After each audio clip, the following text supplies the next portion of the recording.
Fredrin, Kalea. All I could say to King Kong is good luck. Good luck. I'm thinking the same thing here.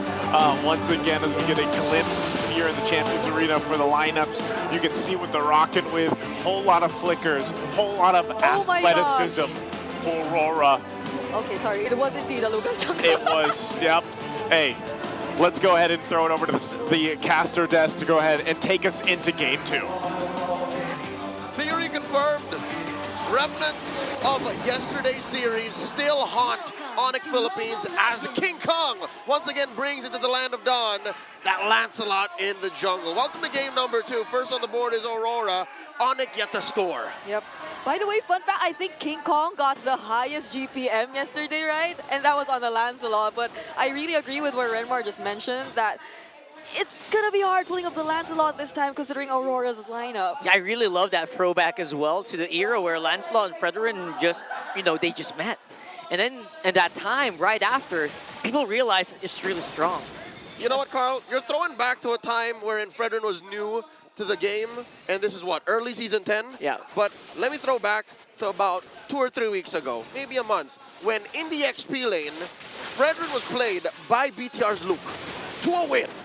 So this is not weird in the current metagame. Like, yeah, it's very exotic, but it happens. Yeah, it does. And I feel like it responds well against the lineup of Onic, who really needs to almost always close in towards Aurora's lineup for them to actually pull off a team fight. I mean, Jushin in itself is kind of mid-range, and we did mention that it can be quite difficult, but for a team that, or for an idea which is just simply trying to stop Onic Philippines, and I feel like it's going to be really effective, or even just catching Brusco or stopping him in his tracks. Oh, speaking of getting stopped in his tracks, Renegade might be in trouble here, forced to use a flicker to get out. Make sure it doesn't die, but that is a huge resource. And very basically done here by Onic. Amazing dodge from that Phantom execution. He saw it a quarter of a second before King Kong pressed it. Yep. Fortunately, there was the flicker indeed that was available, but now it feels like just because of that simple resource that Onic Philippines knows is unavailable for Aurora, they will be the ones to try to scout the area first. But Demon Kite, he's quick to respond, and he's the one starting things up. They're actually getting started here, and they're focusing on the Fredrin. Very interesting choice here. And now they're fighting with very low HP bars, and King Kong will be able to get that turtle and just buff up his teammates just a little bit more, forcing Aurora to disperse. Icing on the cake, King Kong focused on the turtle, helped his teammates by scoring a shield, which allowed for them to push on forward. 2 free kills, big objective, Super Fam on! And I feel like we've seen this yesterday too. King Kong, even on a Lancelot, just being set on taking the necessary objectives, avoiding the team fights early on, going for the turrets, and with the Demon Slayer emblem in his emblem combinations too, it feels like they just know that this is the way to go, especially if they want to avoid the struggles or the challenges they'll probably face up against the lineup of Aurora if they decide to fight them head on. Yeah, it is Throwback Thursday. It was called Demon Hunter. Now it's Season Hunter. Oh, yeah. It's the same icon. And this is what SDZYZ then in Season 9 used on this very hero to show us that, hey, you can play Lancelot to a utility form. You can't play it like this, just objective-wise. Now, Renegade gets caught once more. Yeah, Renegade again in trouble here. No flicker to save him this time around. Oh, actually, he's back on. What? Wow. That was a short cooldown, but you're not going anywhere. Super Friends pulls him back. They just don't let him get away. Now this is clearly Onic Philippines being the ones to rotate faster, especially considering the Baptist in their hands, but US! Oh! That was so good right there for King Kong. Gets answered immediately by Demon Kite, but it feels like Aurora are just trying to cauterize the wounds here. They'll get another kill into the Super Friends. He's on a killing spree, Leo. Super Friends and Brusco, 2v1. Those are 2 support heroes taking down Demon Kite. Super Prince feels like he's mad. It reminds me of the way he just suddenly played the Selena so aggressively after a loss in the regular season. And now they're again back at the quick rotations, even stopping Edward right here. Yep. Gonna go pulling it back for the next possible turtle fight, but I don't know. Aurora doesn't feel like they're ready to take this just yet. No, despite having a Fredrin again in the XP lane and a Lucas being so strong when you're fighting in the paint, Aurora seem to be doubting their early game strengths. Onic has single-handedly the Lancelot once again to full effect. It wasn't a fluke yesterday. That wasn't a fluke. That was a fluke. Oh my goodness, it's already a 3K gold lead for Onic Philippines. And they know fully well where Aurora is. And you can say the same for Kellera this time around, but it's Onic in the lead, so you could expect him to go online a little bit earlier compared to game number 1. Check it out. Edward's first and last veteran game was back in season 12 in a playoffs match against Onic. This very Onic. Wow. Wow, that's a big throwback. I'm very glad our stats people got it. It wasn't weird. It wasn't weird. It wasn't weird. It happened. We're not Mandela affecting y'all, all right? It is Throwback Thursday, and our production is confirming that this did happen. Yep. Right now, we're looking at the items so far for both of our teams. Only one has already, or only King Kong and Dominic have already secured their first core item so far. But this is Onic Philippines paying full attention to the gold lane. Fortunately, Renegade is here to guide and protect Demon Kite, but I feel like they won't be letting Demon Kite freely do his farming any further. Yeah, just to add to that, there's not much Renegade could do. Demon Kite senses it. Here's the conceal. Super Prince still engages. Oh Man, Super Prince, like we're gonna mention, is very, very mad, or looking like it, inside the Land of Dawn here. Just even diving under that second turret. Oh, force him to fight on top side though. Beautiful engagement. 3-on-1. No chance for King Kong to make it out. That was so quick. The flicker into the title strike. Even with barely no vision on where exactly in the bush he was. In other words, pulling back Brusco as well. Super Prince still has some pretty good DPS even on his own. Putting Renegade on almost half. Look at that. This is probably one of Super Prince's most scariest forms. Like when he's able to do all this on the Jushin without any fear up against Aurora, despite the potential presence of like a setup into the burst damage that can be provided by Yue, they just seem to know that they're way ahead for them to fear that. Super Prince is here to prove to us that this lineup works. Again, despite the lack of burst, again, the conventional understanding what burst is in the current metagame, the Super Fam has a chip on their shoulders. They want to make this lineup work, and so far it is. 2 turtles in, a solid 2,500 gold lead. Junglers are beating up. Yeah. Speaking of junglers, look at those 2 junglers on top side. King Kong and Demon Kite, a little bit of a high five to each other. And look at that as well. Onic forced out the feathered airstrike, so I think that's a very confident turtle going over to King Kong. And it was Brusco who started it all. Now they're going for mid.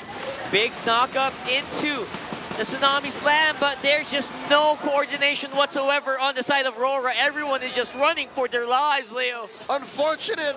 To be fair, I think Renegade was taking away Onic from his backline, all right? That's why he brought him there, but it cost him his life. It was worse. Even Edward had to pay the price, but que sera, when you're down 4K like this, fresh off a turtle take, and Onic means business, this is what you can expect to happen. Yeah, and it was really surprising to see that the crossbow that was still casted. And there you go. This time around, no fear whatsoever in the eyes of the Super Fam. Looking at Aurora head on and looking at them under their towers. It's only been 8 minutes, but look at this. Even Renegade, he's feeling the damage from the single thorned rose that King Kong is able to dish out. Super Fritz, you're a mage. You're not supposed to be underneath a turn with no minions like that. Okay, in fairness, one of the tankiest mages in the game, but still, right? And the guy who introduced the entire Brave Smite concept, tanky emblem combinations for a mage. So I'm surprised to see that he's not higher up there in the damage taken leaderboards, but you know. He's remixing his own rendition of the Jushin. It's a remix of a remix. This is the 2025 version of how you play it. And here's the thing. Here's what I'm afraid of, all right? Kellera's only been getting assists. He hasn't really even taken to the skies to actually get kills. Yep. And compared to earlier, there was no need for him to go for the Wind of Nature immediately, but Renegade... Oh, straight into the fight. I think that was a pretty forced Tsunami Slam. He's going to go down as well with a few easy hits. King Kong playing it under these 2 turrets. And again, no fear whatsoever in the eyes of the Super Fam. Cydic Perez almost gave everyone from Aurora a signed face photo cards. Just here we go. Shing, shing, shing. Look at that. Just using these feathered airstrikes to clear the minion waves. Whoop. Aurora is trying their very best to survive. Yeah, this is a huge problem though. If Oh, your God! lineup is like this, Oh my goodness. and they get to slow you down really well, enough for Kellera to just freely throw out his arrows. Like, this doesn't normally happen. The 1-1 gets bursted down, but in this scenario, Onic Philippines, through the Jushin, through the Baksha, whenever Aurora gets a little close, they almost always find a way to stop them from getting back safely. Again, hindsight is 2020, but I think this is what Onic was going for in game 1. This kind of play style. I mean, it's pretty similar, right? Zushin in the core of it as well. The 1-1. The 1-1, exactly. So that probably was the plan all along. And only now they're able to show us how it actually is executed with that almost 10K gold lead in 10 minutes that they've been able to secure in their hands. Aurora, at least they have the Farsa this time around. They have the carry as well to deal with the waves that could potentially come in. But they have to be careful of Kellera and the crossbow attack. He is applying pressure alongside Brusco. I don't know if Aurora knows that Kellera is here with the Bruiser. Lord spawns in mid, waiting to march in. 10K up. This is Onic's game to lose. Concealed by Absolutely. Brusco. 11 minutes on the clock. They are diving in with that Lord. 2 men knocked out by Kirk here. Edward is in trouble. His brethren can't really stand the DPS for long. And now that turret is going to go down. Slow and steady. He doesn't even have enough time to use the Appraiser's Wrath if he wanted to. He can't. He just can't. He flickered away. That's just how fast they're able to burst him down without any major ultimates used just yet by Onic Philippines. Look at Onic. They're starting to go to the drawing board. They're looking for an angle of attack. And they are attacking a west way they know how. Right in the front, right to the base of their opponent. Diving in. That's going to be King Kong going down though. But where is Kellera? What's Kellera looking like? He's going to be forced to back off. That's 2 members going down for Onic. This attack is not as clean as I thought it would be. For the first time in a while, Onic suffer casualties. 2 for 2. Edward and Demon Kite for Kirk and King Kong.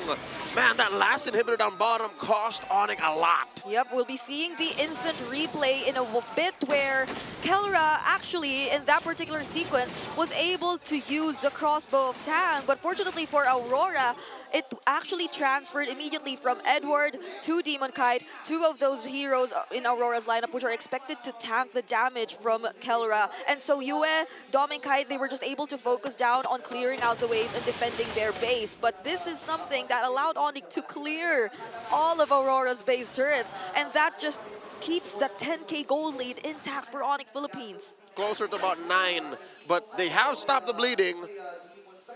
But the onslaught continues. Oh, what is this? Okay, nice try here from Renjay, but that's going to be purified out of the way. 4v5 right now. Onic is on a rampage. They're just not stopping for anybody. Edward can't even put down the Appraiser's Wrath in time. And now it's an empty base. 3 members of Aurora to defend against an onslaught of Onic members. It's just impossible to fight. Demon Kite goes down even after that full combo. And that's game number 2 in the bag for Onic.